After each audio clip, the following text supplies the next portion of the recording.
Hello बच्चों, मेरा नाम है रुपेश कुमार महतो और आपका हमारे यूट्यूब चैनल में वेलकम है।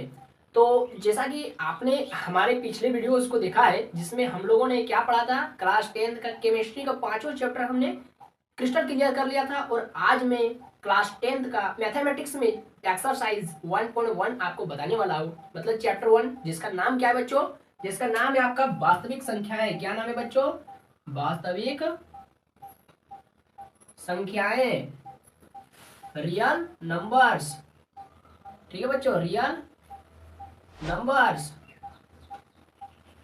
ठीक है बच्चों, तो हम लोग आज क्या पढ़ने वाले हैं? वास्तविक संख्याएं पढ़ने वाले, रियल नंबर्स पढ़ने वाले। ठीक है, तो वास्तविक संख्या देखिए क्या होता है। तो दुनिया में जितना भी नंबर है, जितना भी नंबर आप देखते हैं, लिखते हैं, है ना, पढ़ते हैं, जितना भी नंबर है सारे क्या है?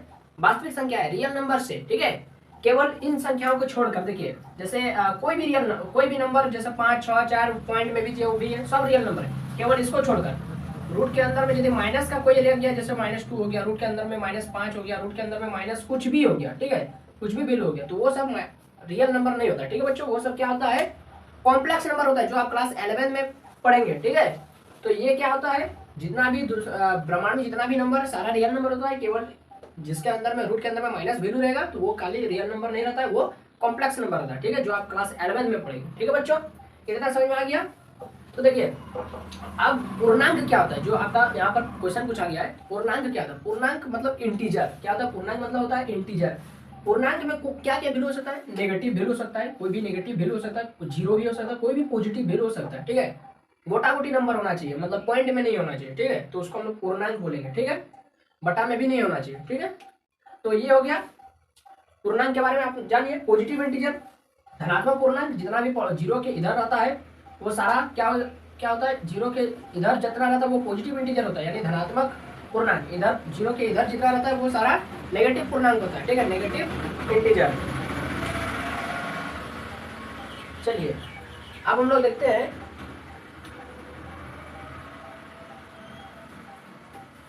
देखिए मेरे पास एनसीईआरटी बुक है क्लास 10 का, आप देख लीजिए। ठीक है, तो आप लोग भी, आपके पास यदि एनसीईआरटी बुक है तो आप खोल कर रख लीजिए। ठीक है, और यहाँ पर हम लोग सबसे पहला क्वेश्चन जो उदाहरण का देखते हैं। ठीक है, एग्जाम्पल का क्वेश्चन नंबर 1 देखेंगे। देखिए मैं क्वेश्चन पढ़ रहा हूँ, आप मिलाइए अपना बुक से कि 4052 और 12576 का एचसीएफ यूक्लिड विभाजन एल्गोरिथम का प्रयोग करके ज्ञात कीजिए। ठीक है, यूक्लिड विभाजन एल्गोरिथम का प्रयोग करके आपको 4052 और 12576 का क्या निकालना है? एचसीएफ निकालना, हाई कॉमन फैक्टर। ठीक है बच्चों, चलिए देखते हैं इसको, इस क्वेश्चन को कैसे सॉल्व करेंगे। देखिए एग्जांपल नंबर 1 है, क्या है? Example number 1।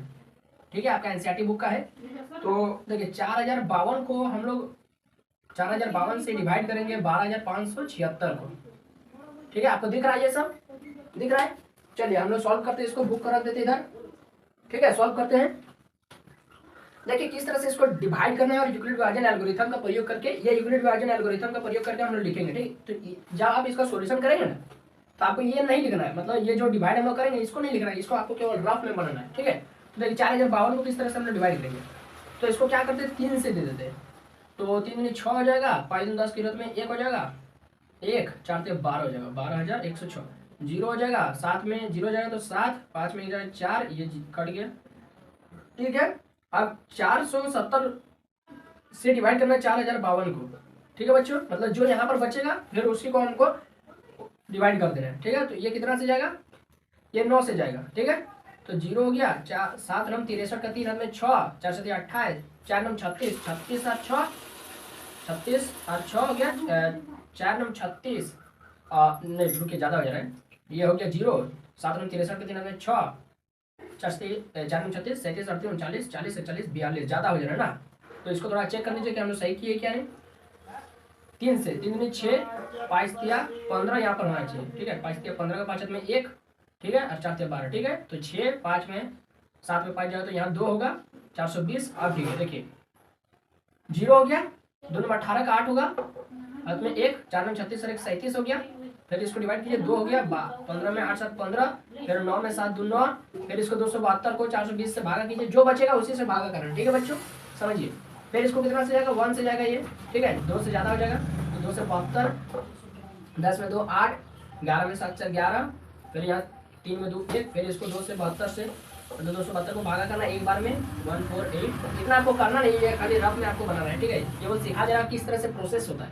12 में 8 4 12 हो गया, 6 में 4 2 6 हो गया, इधर एक में फिर 124, फिर 148 को फिर एक बार में जाएगा 124, फिर इधर से 4 हो गया, इधर से 2 हो गया, फिर इधर काट गया 124, फिर कितना से जाएगा देखिए, ये 3 से जाएगा नहीं, ये 4 से 5 से 5 10 6 से ज़्यादा हो जाएगा, 5 से देखिए 5 24 की जरूरत है 2 और 10 2 12 120, 4 बच गया, ये खत्म 24 बच गया, ये है 4 छके 24, ठीक है। इतना आपको रफ में कर लेना है, ठीक, इतना आपको रफ में कर लेना है। अब देखिए आप यहाँ पर आपका असली यहाँ पर आपका सॉल्यूशन में यहाँ पर लिखना है, ठीक है, सॉल्यूशन यहाँ पर लिखना है। चूंकि यूक्लिड विभाजन एल्गोरिथम से यूक्लिड विभाजन एल्गोरिथम से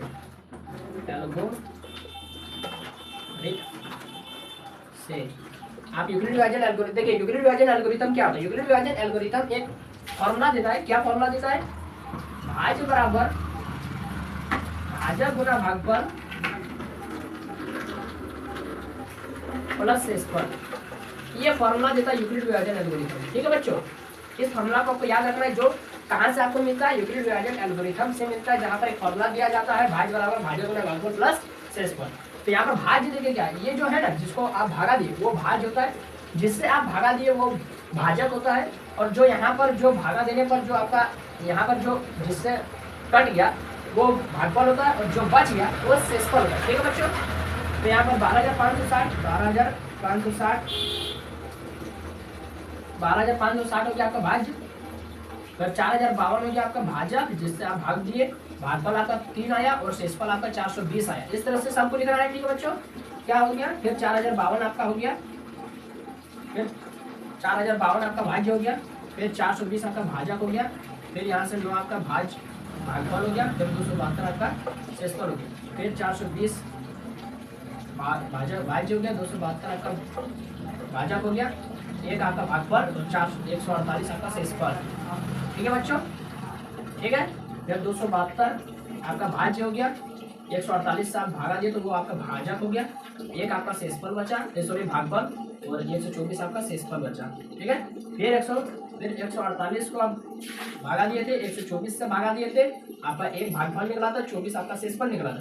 फिर 124 को आप भागा दिए थे, 24 से भागा दिए थे, 5 आपका भागफल निकला था और 4 आपका शेषफल निकला था। फिर 24 को आप भागा दिए थे, 4 से भागा दिए थे, 6 आपका भाजक निकला भागफल निकला था और 0 आपका शेषफल निकला था। जब तक 0 नहीं आएगा तब तक आपको इस तरह से भागा देते रहना है, ठीक है बच्चों। समझिए किस तरह से भागा दिए, और लास्ट में आपका क्या निकालने बोला है, HCF निकालना। तो अतः लास्ट में आप नीचे लिखेंगे, यहाँ जगह नहीं था इसलिए हम लोग यहाँ लिख रहे हैं, अतः HCF बराबर HCF। तो यहाँ पर देखिए जिस लास्ट बार में 0 लाने के लिए आप जिससे भागा दिए, मतलब जो आपका भाजक हुआ वही वाला आपका HCF हो गया। मतलब लास्ट में आप किससे भागा देते, 4 से, तब ना 6 से पूरी कट गया था, तो यहाँ पर इसका HCF क्या हो गया, 4 हो गया, ठीक है बच्चों। नोट कर लीजिए, इसको स्क्रीनशॉट करना है कर लीजिए, ठीक है, ठीक है। आप क्लियर दिख रहा है ना, हाँ ठीक है। उदाहरण नंबर 2 देखिए, बहुत ज्यादा इंपॉर्टेंट क्वेश्चन है, ठीक है। दर्शाइए कि प्रत्येक धनात्मक समपूर्णांक, देखिए धनात्मक समपूर्णांक मतलब पॉजिटिव इवन नंबर, पूर्णांक मतलब इंटीजर, ठीक है। प्रत्येक धनात्मक समपूर्णांक 2q के रूप का होता है और प्रत्येक धनात्मक विषम पूर्णांक 2q + 1 के रूप का होता है, जहाँ q कोई पूर्णांक है। तो आपको दर्शाने बोला मतलब सिद्ध करने बोला है, शो डेटा, ठीक है बच्चों। चलिए उदाहरण नंबर 2 है, इसको देखिए किस तरह से बनाएंगे। एग्जाम्पल नंबर 2 देखिए, इसको किस तरह से बनाएंगे। आपको देखो क्वेश्चन आपको बोल रहा है कि दर्शाइए कि, जो दर्शाने बोल रहा है, ठीक है। देखिए क्या दर्शाने बोल रहा है कि प्रत्येक धनात्मक समपूर्णांक 2q के रूप का होता है। तो प्रत्येक धनात्मक समपूर्णांक, तो हम लोग कोई भी धनात्मक समपूर्णांक मान लेते हैं, कोई भी धनात्मक समपूर्णांक मान लेते हैं, माना x कोई, यहाँ पर x है, ठीक है बच्चों, x कोई धनात्मक पूर्णांक है। समपूर्णांक हम बाद में सिद्ध करेंगे, ठीक है बच्चों। मान लेते हैं x कोई धनात्मक पूर्णांक है, ठीक है। कितना क्लियर हो गया, x कोई धनात्मक पूर्णांक हम मान लिए। अब देखिए 2q के रूप का, तो अभी देखिए एक फॉर्मूला आप देख लीजिए, ठीक है। एक फॉर्मूला क्या होता है, जब हम लोग यूक्लिड विभाजन एल्गोरिथम पढ़ रहे थे तब, ठीक है, उस समय हमारे पास एक फॉर्मूला आया था कि कोई भी समीकरण जो होता है ना वो इस तरह से फॉर्म में होता है, ए बराबर बी क्यू प्लस आर। यहाँ पर ए क्या है, भाज्य है, बी क्या है, भाजक है, क्यू क्या है, भागफल है, आर क्या है, शेषफल है। यानी भाज्य बराबर भाजक गुना भागफल प्लस शेषफल। ठीक है, ए क्या है आपका, ए क्या है, भाज्य है, बी क्या है, भाजक है, क्यू क्या है, भागफल है, और आर क्या है, शेषफल है। ठीक है बच्चों, इतना आप नोट कर लीजिए सबसे पहले, ये एक्स्ट्रा है। ठीक है, तो देखिए क्वेश्चन में, देखिए क्वेश्चन में बोल रहे हैं 2q, 2q के रूप का होता है 2q, तो q मेरा पास है, और देखिए इस तरह से क्वेश्चन में दिया है कि प्रत्येक धनात्मक समपूर्ण 2q और 2q प्लस 1 के रूप का होता है प्रत्येक विषम पूर्ण। तो यहाँ पर देखिए आप ध्यान दीजिए 2q मतलब ये कुछ इस तरह से होगा, हम लोग x को धनात्मक पूर्णांक माने थे, x बराबर 2q प्लस r की जगह कुछ नहीं मतलब 0 है।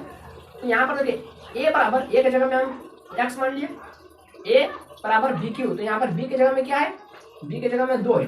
तो ठीक है, तथा तो यहाँ पर हम लोग लिखेंगे तथा, इसको मिटा देते, तथा b बराबर 2। समझ गए कैसे लिखा मैंने, क्वेश्चन में दिया है, देखिए 2q बोला, 3q बोलता है तो b बराबर 3, 5q बोलता है तो b बराबर 5। समझ गए, चलिए इतना आपने नोट कर लिया होगा।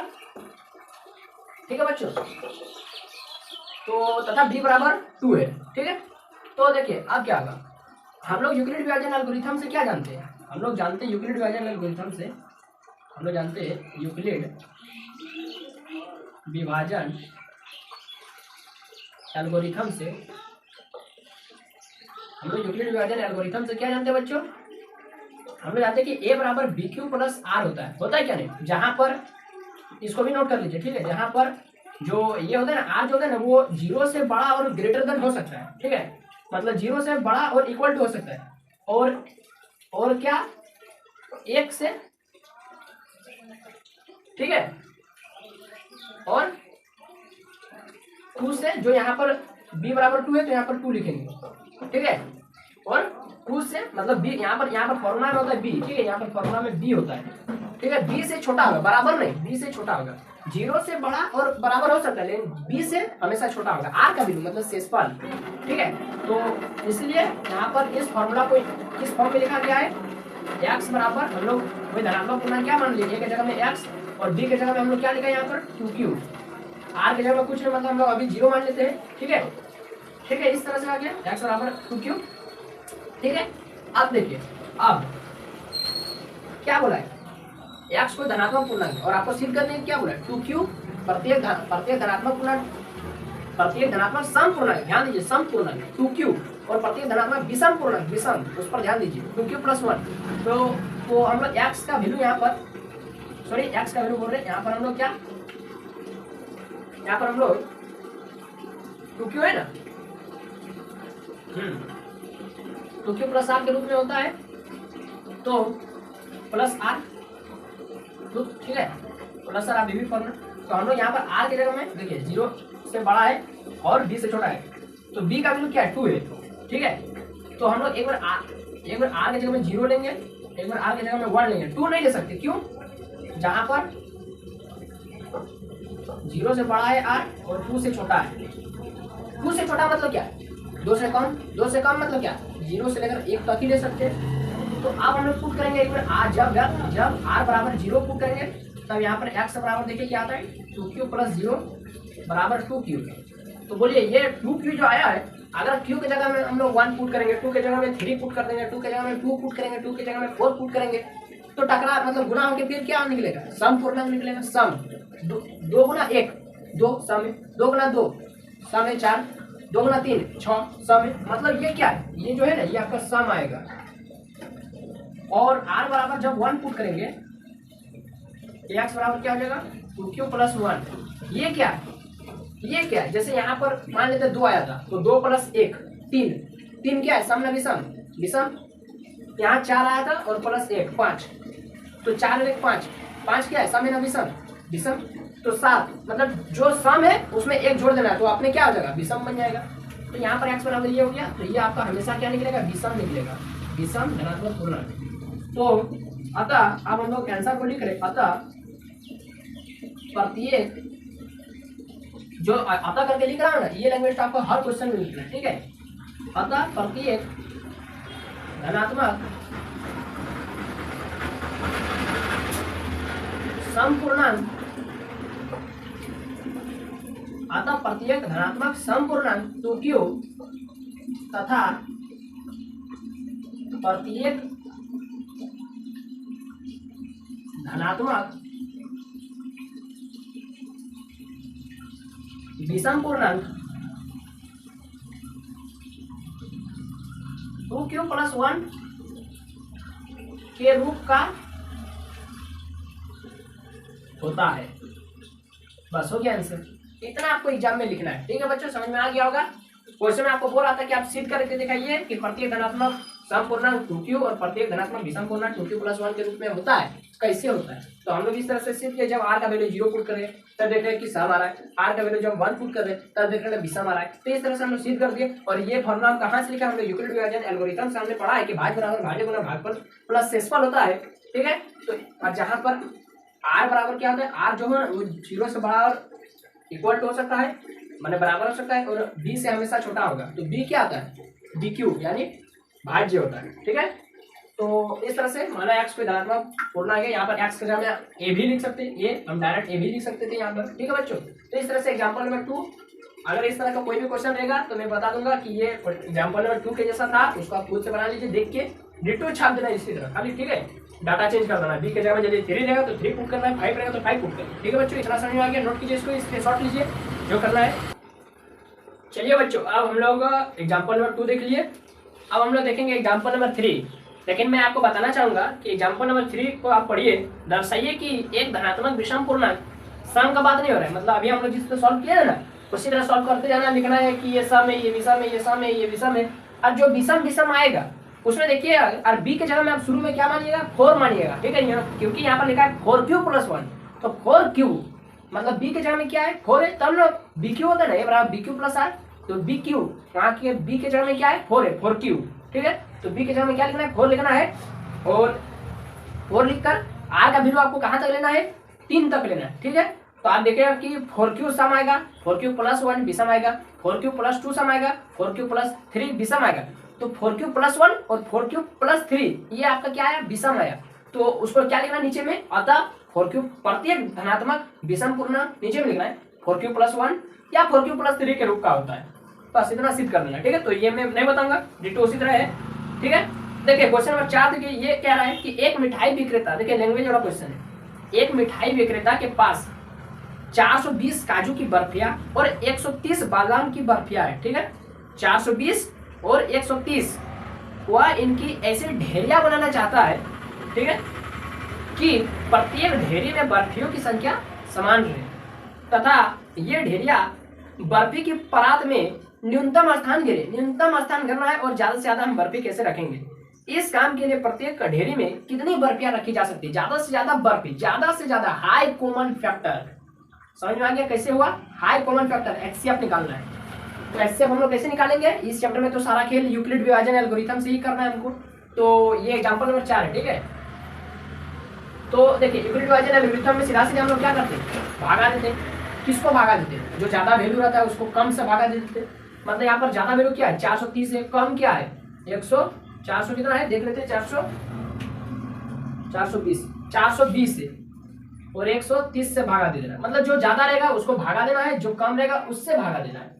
तो इसको भागा दीजिए, 3 से चल जाएगा हमको लग रहा है, तो 0 हो जाएगा, 3 3 9 हो जाएगा और 3 1 3 हो जाएगा। तो 0 12 में 9 3 12 और यहाँ कितना हो जाएगा? 3 में 3 खत्म हो जाएगा, 130। ये देखिए कितना से जाएगा? 4 से यदि जाएगा तो देखिए 0 हो गया, 4 3 12 हो गया, यहाँ 10 बचा है, ये खत्म हो गया, तो यहाँ पर 30 हो जाएगा, तो 10 या 30। तो देखिए पूरा पूरी कट गया। तो मैंने आपको क्या बताया था, जब तक यहाँ पर नीचे में 0 ना आ जाए, जब तक यहाँ पर नीचे में 0 ना आ जाए तब तक आपको इस तरह से भागा देते रहना है। तो यहाँ पर मेरा 3 ही स्टेप में 0 आ गया, 3 बार से भागा दिया, 4 बार से भागा दिया, फिर 3 बार से भागा।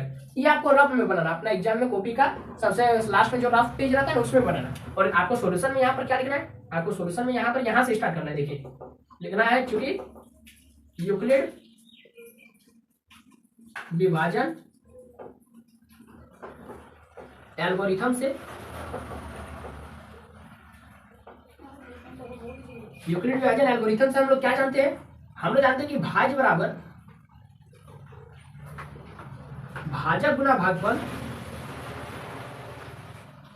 प्लस क्या होता है बच्चों, शेषफल होता है क्या नहीं। हाँ, तो भाज्य मेरा क्या था 420, भाजक मेरा कौन था 130, भागफल मेरा क्या था 3 प्लस शेषफल मेरा क्या था 30, फिर मेरा भाज्य क्या था 130, भाजक कौन था 30। कैसे लिख रहे हैं आपको पता चल रहा है ना, भाज्य हो गया 130, भाजक हो गया 30 और 4 हो गया भागफल और यहाँ पर 10 हो गया शेषफल, फिर भाज्य हो गया मेरा 30, फिर भाजक हो गया मेरा 10, फिर भागफल मेरा हो गया 3 और फिर शेषफल मेरा हो गया 0। तो लास्ट में 0 कौन लाया, किसको भागा देने पर 0 आया, 10 से भागा देने पर, 30 को 10 से भागा दिए तो 0 आया। तो यहाँ पर हम लोग किससे भागा दिए थे 10 से भागा दिए थे, अतः मेरा HCF कितना निकला 10। जो यहाँ पर भागा जिससे देंगे भाज्य जो मतलब भाजक जो होगा जिससे आप भाग देंगे लास्ट बार में 0 लाने के लिए, वो मेरा हो गया HCF 10 आंसर हो गया। मतलब हम प्रत्येक ढेरी में 10-10 को बर्फी रखेंगे ताकि मेरा ज्यादा से ज्यादा बर्फी आ सके और कम जगह ले। चलिए बच्चों समझ में आ गया, चलिए इसको भी नोट कर लीजिए, आपका आंसर आ गया, कोई दिक्कत नहीं है, आपको समझ में आ गया कैसे ये कार्य में करना है, आपको यहाँ से सोल्यूशन लिखना है, बस इतना छोटा में आपको आंसर निकल जाएगा। ठीक है, नोट कर लीजिए इसको। चलिए सारा एग्जाम्पल हो गया खत्म, हो गया ना, 4 को एग्जाम्पल था आपका खत्म हो गया। अब देखिए हम लोग प्रश्नावली 1.1 एक्सरसाइज 1.1 में आते हैं, जहां पर आपका सबसे पहला क्वेश्चन पूछा जा रहा है, निम्नलिखित संख्याओं का HCF ज्ञात करने के लिए यूक्लिड विभाजन एल्गोरिथम का प्रयोग कीजिए। तो जहां पर आपका पहला क्वेश्चन है 135 225, 135 और 225, आप अपना एनसीईआरटी बुक देखिए ना, है वहां पर तो पूरा दिख रहा होगा। तो 135 से भागा देना है 225 को, भाग दे दीजिएगा, चलिए छोड़ देते। 196 को भागा देना है 38,220 से, मतलब 38,220 को भागा देना है 196 से, ठीक है हो जाएगा। 865 को भागा देना है 225 से, हो जाएगा, चलिए ठीक है हो जाएगा ना, हो जाएगा ना। आपको बना करके आंसर हमको कमेंट बॉक्स में जरूर बताना है। दर्शाइए क्वेश्चन नंबर 2 देखिए, दर्शाइए कि कोई भी धनात्मक विषम पूर्णांक, कोई भी धनात्मक विषम पूर्णांक हम लोग मान लेंगे x, ठीक है।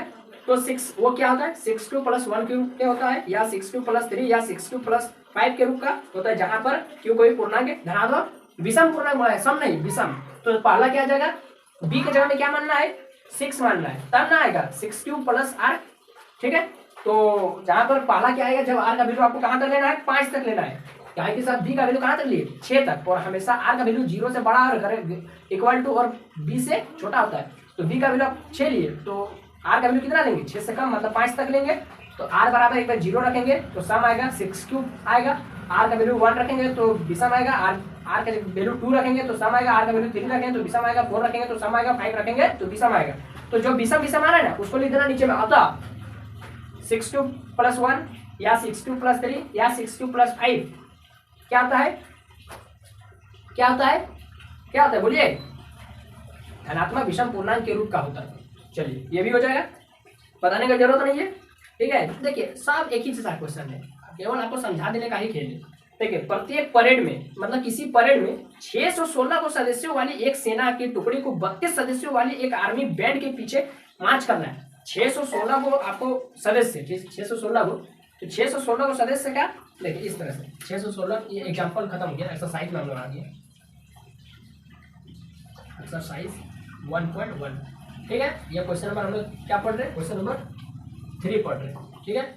जहां पर 616 को सदस्य वाली एक टुकड़ी को 32 सदस्यों वाले एक आर्मी के बैंड के पीछे मार्च करना है, तो दोनों समूहों को समान संख्या वाले स्तंभों में मार्च करना है। उन स्तंभों की संख्या अधिकतम माने हाई कॉमन फैक्टर HCF निकालना है ना, इसमें वे मार्च कर सकते। तो HCF हम लोग कैसे निकालेंगे इस चैप्टर में, यूक्लिड विभाजन एल्गोरिथम से। सबसे पहले रफ में भागा देंगे, यूक्लिड विभाजन एल्गोरिथम से भाज्य बराबर भाज्य गुना भागफल जो आएगा, भाज्य बराबर भाज्य गुना भागफल प्लस शेषफल से जो आएगा लास्ट में, जो जिससे आपने भागा देकर 0 निकाला था वो हो गया आपका HCF, अतः HCF बराबर इतना, ठीक है हो जाएगा। चलिए इसको भी छोड़ देते हैं, इसका HCF 8 आएगा आंसर, ठीक है मेरा हिसाब से। आप इसको भागा देके देख लीजिएगा, ठीक है बच्चों, समझ में आ गया, ये भी समझ में आ गया। देखिए अगला क्वेश्चन देखिए 4 नंबर, यूक्लिड विभाजन प्रमेयिका था, प्रमेयिका मतलब वही हुआ, ठीक है एल्गोरिथम, ठीक है। तो यूक्लिड विभाजन एल्गोरिथम का प्रयोग करके दर्शाइए कि किसी धनात्मक पूर्णांक का वर्ग, देखिए ये वाला क्वेश्चन आ गया, इसको हमें बनाना पड़ेगा, ठीक है। चलिए ये दो क्वेश्चन आप ध्यान से देख लीजिए, तो क्योंकि ये दोनों में से एक आपके एग्जाम में पूछने का चांस है, ठीक है देख लीजिए। यूक्लिड विभाजन प्रेमिका का प्रयोग करके, मतलब यूक्लिड विभाजन एल्गोरिथम का प्रयोग करके दर्शाइए कि किसी धनात्मक पूर्णांक का वर्ग किसी पूर्णांक m के लिए मतलब किसी धनात्मक पूर्णांक का वर्ग, मतलब आपको कोई भी धनात्मक पूर्णांक मानना है, उसका स्क्वायर कर देना है, और वो जो स्क्वायर करने के बाद जो आया ना उसको आपको दिखाना है कि ये 3m या 3m+1 के रूप का होगा। बस ये वाला सिद्ध करना है। यहाँ पर आपका हिंट्स में दे दिया है संकेत में कि मान लीजिए कि x कोई धनात्मक पूर्णांक है, तब 3q, तब यह 3q+1 या 3q+2 के रूप का होता है। ठीक है, मतलब लिख सकते हैं इनमें से प्रत्येक का वर्ग कीजिए, मतलब प्रत्येक का वर्ग कर देना है और दर्शाइए कि इन वर्गों का 3m या 3m+1 के रूप में लिख सकते हैं। ठीक है, इतना देखिए ये जो है संकेत दिया ना, ये आपका एग्जाम नहीं रहेगा, ये आपको केवल यहाँ पर बुक नहीं दिया, एग्जाम में नहीं रहेगा, तो आपको ये रट के जाना है। क्या करके जाना है? रट के जाना है। ठीक है, चलिए इसको हम लोग सोल्यूशन करेंगे। क्वेश्चन नंबर 4 का हम लोग सोल्यूशन करते हैं। तो देखिए जो संकेत में लिखा है ना उसको हमको देख के छाप देना। ठीक है, आपको रट के जाना यहाँ तक। देखिए जो मैं लिख रहा हूँ, देखिए क्या लिख रहा हूँ, माना x कोई धनात्मक, माना x कोई धनात्मक पूर्णांक है। देखिए मैं भी बुक से ही लिख रहा है, ऐसा बात नहीं कि मैं अपने से लिख रहा हूँ, यही वाला आपको रट के भी जाना है। माना x कोई धनात्मक पूर्णांक है, ठीक है, तब यह 3q+1 या 3q+2 के रूप में लिखा जा सकता है, ठीक है, लिखा जा सकता है। ठीक है, ठीक है बच्चों, इतना हो गया। ये आपको देख के यहाँ तक लिखना है, इतना रटना है आपको। ठीक है, इतना रटना है। चलिए मैं बुक रख दिया हूँ। अब देखिए अब यहाँ से अपने से सॉल्यूशन करेंगे। माना x कोई धनात्मक पूर्णांक है, धनात्मक पूर्णांक मतलब पॉजिटिव इंटीजर, मतलब 0 से सब बड़ा और गोटा-गोटी नंबर, तब यह 3q+1 के रूप में लिखा जा सकता है। अब करने पर वर्ग करने पर, अब क्या बोला है क्वेश्चन में, अब वर्ग कर दीजिए, मतलब स्क्वायर करना है। तो क्या करना है, वर्ग करने पर, थोड़ा राइटिंग थोड़ा चेक कर लीजिए। ठीक है, राइटिंग मेरा थोड़ा उतना अच्छा नहीं है। वर्ग करने पर, ठीक है, वर्ग करने पर देखिए क्या करेंगे। जैसे सबसे पहला नंबर हम क्या लिखे थे 3q, तो 3q का वर्ग कर दीजिए, 3q का स्क्वायर कर दीजिए, तो क्या आया 9q²। ठीक है, 9q²। तो 9 को कुछ इस तरह से लिख सकते हैं हम लोग, मतलब हमको 9q को ना हमको 3m लिखना है। अब आप कैसे लिखेंगे बोलिए तो। देखिए कुछ हम लोग इस तरह से दिमाग लगाते हैं, 3 गुना 3q का होल स्क्वायर लिख सकते हैं। ठीक है, 3 गुना 3q का स्क्वायर लिख सकते हैं, मतलब 3 × 9 और q² फिर से वही आ गया। हम लोग 3q का होल स्क्वायर नहीं किया था, तो 3 × 9 q² और प्लस 1 × 3 मतलब 27 q²। ऐसा नहीं, हम लोग 3 को अलग से लिखे हैं और 3q का स्क्वायर किए, 3q का स्क्वायर किए।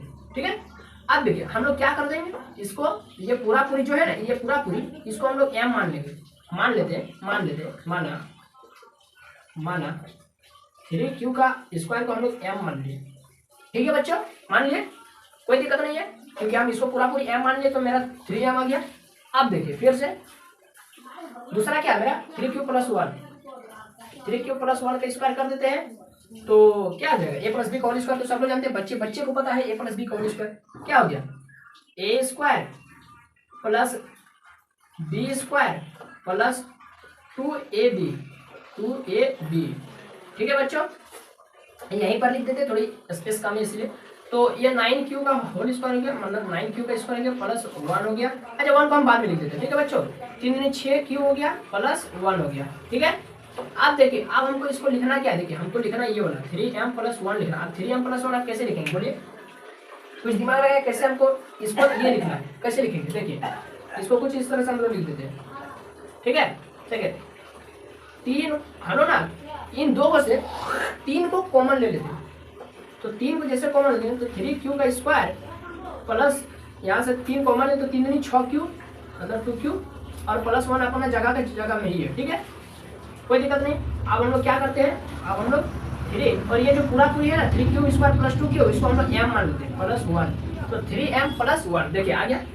हम लोग क्या लिख देंगे नीचे में, मतलब बगल में, माना 3q² + 2q + m मतलब बराबर m मान लिया। ये आपको एग्जाम में लिखना है, जरूरी लिखना है, क्योंकि वहां पर एग्जामिनर जो आपका कॉपी चेक करेगा उसको पता होना चाहिए कि आप क्या किए, रट के नहीं किए, आप अपना दिमाग से लिख रहे, जो लिख रहे अपना सही लिख रहे। ठीक है, फिर ये आ गया। अब फिर से मेरा तीसरा नंबर क्या है 3q + 2 इसका भी स्क्वायर कर देते हैं, तो a² +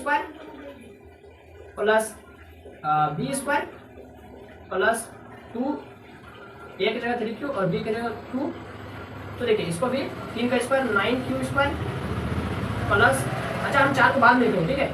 तो 2 3 4, 4 दिया 12q प्लस 4। तो इसको हम लोग कुछ इस तरह से लिख सकते हैं। देखिए अब हम ये 4 है ना, इसको हम लोग 3 + 1 लिख देते हैं, ठीक है। 3q² plus 12q plus 3 + 1। अब इसको जो हमको है ना, इसको ये वाला लिखना है हमको, 3m + 1 लिखना है। कैसे लिखेंगे आप दिमाग लगाइए कि इसको हम लोग कैसे लिखेंगे। 3m + 1 कैसे लिखेंगे, क्या करेंगे। देखिए हम कॉमन ले लेते 3 को जैसे कॉमन लेंगे तो 3q² प्लस 3 × 12q प्लस 1, और यहाँ पर 1 को हम लोग कुछ नहीं किए, जैसा का तैसा ही रख दिए, ठीक है। अब हम लोग 3 और इसको पूरा पूरी को m मान लेंगे, 3q² प्लस 4q प्लस 1, इसको पूरा पूरी m मान लेंगे और प्लस 1।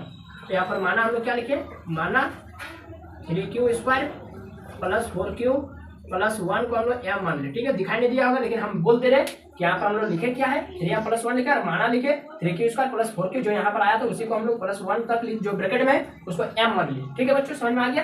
अतः देखिए हम लोग लिखते, देखिए हम लोग 3 को वैल्यू लिए थे, 3q प्लस 1 और 3q प्लस 2, तीनों तो अलग अलग है, लेकिन हम लोग तीनों को दोहे को सिद्ध किए, एक 3m सिद्ध किए और 3m + 1, और दूसरा को भी हम लोग कैसे भी करके 3m + 1 ले आए।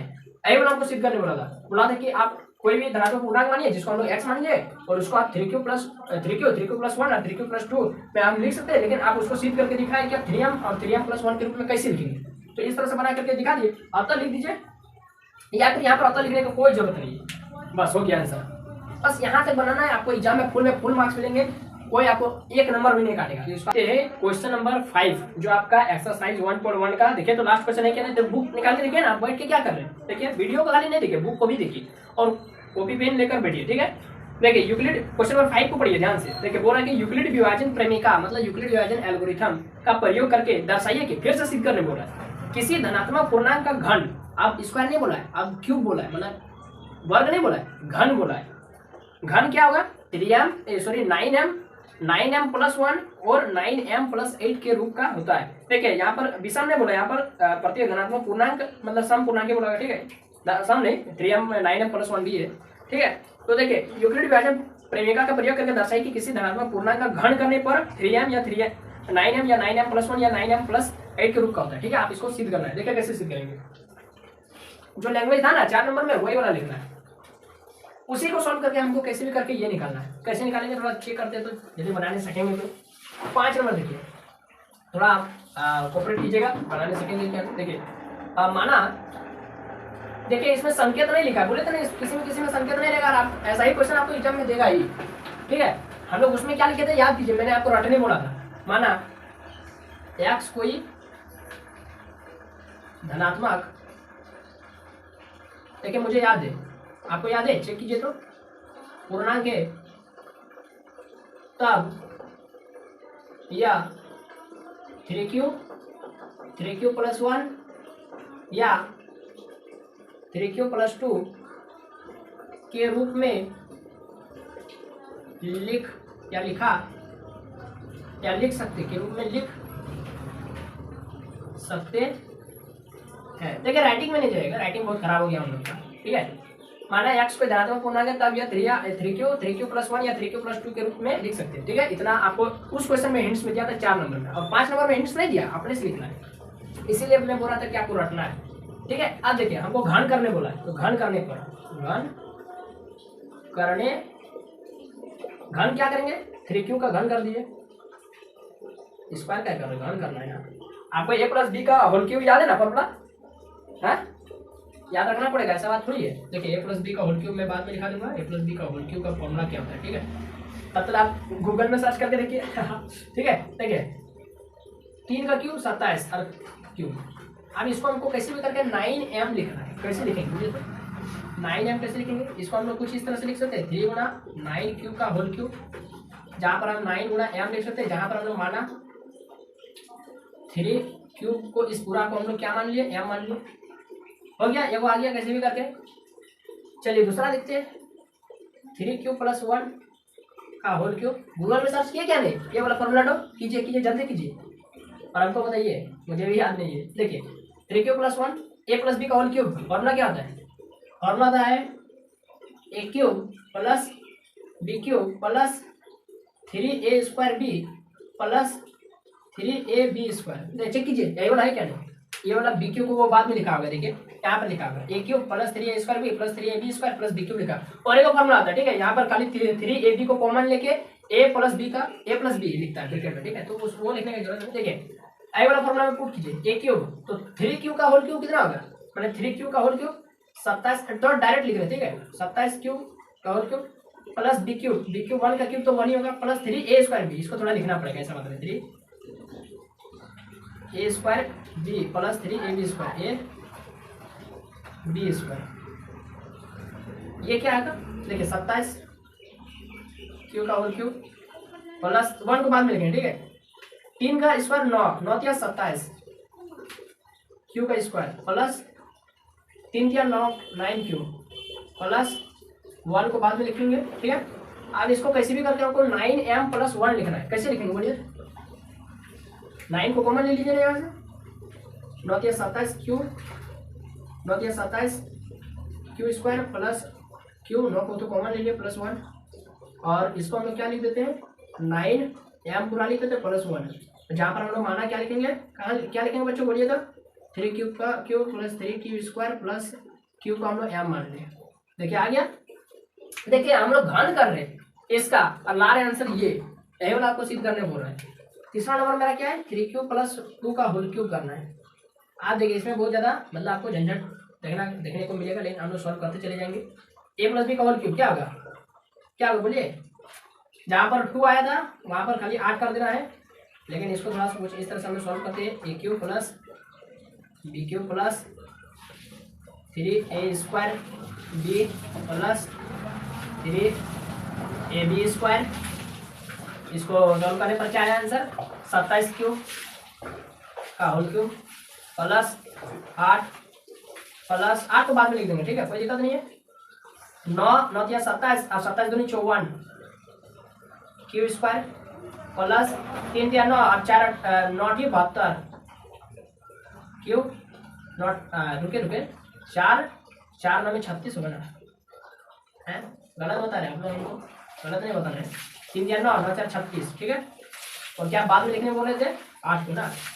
चलिए अब इसको हम कैसे भी करके क्या लिखना है, देखिए इसको ना हमको ये लिखना है 9m प्लस 8 लिखना है, कैसे लिखना है बोलिए, तो मैं पहले ही आंसर लिख दिया, ठीक है, इसको क्या लिखना है ये लिखना है, लेकिन कैसे लिखना है देखिए 9 को तो सबसे पहले कॉमन ले लीजिए, और 9 या 27 क्यूब प्लस 9 का पारा में 54 आता है, 9 6 54 6 बार में आता है, इसका 9 का पारा में 36 आता है, बिल्कुल आता है 4 बार में प्लस 8, तो 9m प्लस 8।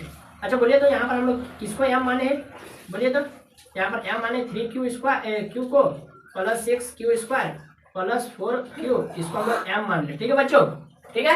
तो देखिए आपको बोला था कि आप ये तीनों नंबर को आप दो ही मतलब 3 को नंबर लिखना है, 3m लिखना है, मतलब 3q को 3m लिखना है, 3q प्लस 1 को 9m प्लस 1 लिखना है, और 3q प्लस 2 को 9m प्लस 8 लिखना है, कैसे लिखेंगे, तो इस तरह से हम लोग लिख के दिखा दिया और सिद्ध हो गया।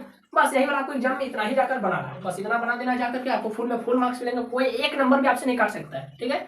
तो ये वीडियो यहीं पर समाप्त होता है, क्योंकि एक्सरसाइज 1.1 में कितना क्वेश्चन है 5 क्वेश्चन था, जहाँ पर हम लोग जो टाइपिकल क्वेश्चन है उसको छोड़ दिए थे, भूले देखिए और समझा भी दिए पूरा प्रोसेस, ठीक है बच्चों। तो आई होप कि मुझे आशा है कि आपको ये वाला वीडियो बहुत अच्छा लगा होगा, और यदि वीडियो अच्छा लगा तो लाइक कीजिए, अपने दोस्तों में शेयर कीजिए वीडियो को ज्यादा से ज्यादा, और क्लास 10 के जितने भी स्टूडेंट्स उसको बोलिए हमारे चैनल का लिंक भेजिए और सब्सक्राइब करने बोलिए। तो बस अभी के लिए इतना ही, जय हिंद, वंदे मातरम। टेलीग्राम ग्रुप को ज्वाइन करना नहीं भूलिएगा, ठीक है।